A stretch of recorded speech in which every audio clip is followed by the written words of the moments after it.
नमस्कार, सुप्रभात, good morning. Shri Swami Samarth. रात्रभर पाऊस होता. आज सकाळी झिमझिम, झिमझिम चालूच होती. मग आधी उठल्या-उठल्या पावसाचं दर्शन, बाल्कनीचं दर्शन आणि मग काय, पावसामध्ये चहा नको व्हायला का? सगळ्यात आधी पहिले चहा घेतला. सोमवारची सुट्टी असते माझी, कामावर जायचं नव्हतं म्हणून निवांत चालू होतं. पण नंतर लक्षात आलं, की अरे, काल आपण एका ताईंना ऑर्डर दिलेली. मग त्यांनी परत रिपीट ऑर्डर केली आणखीन, की मला अजून डबल तेवढेच लाडू हवेत. मग काय, लागलो उद्योगाला.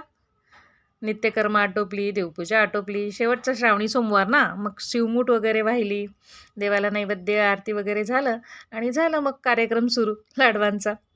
तसं तर आज दुपारी खानदेशी पद्धतीने जेवण बनवलेलं होतं. वरण, बट्टी, गंगाफळची भाजी. देवाला नैवेद्य वगैरे झाला, सोमवार सोडून झाला आणि मग केलं लाडूंचा पराक्रम. ऑर्डर कंप्लीट करायची होती ना. या संबंधित जर तुम्हाला पूर्ण व्हिडिओ पाहायचा असेल तर मला कमेंट करून नक्की सांगा. मी आपल्या चॅनलवर नक्की अपलोड करेल. चला तर मग व्हिडिओ आवडला असेल तर लाईक करा, शेअर करा आणि सबस्क्राईब करा.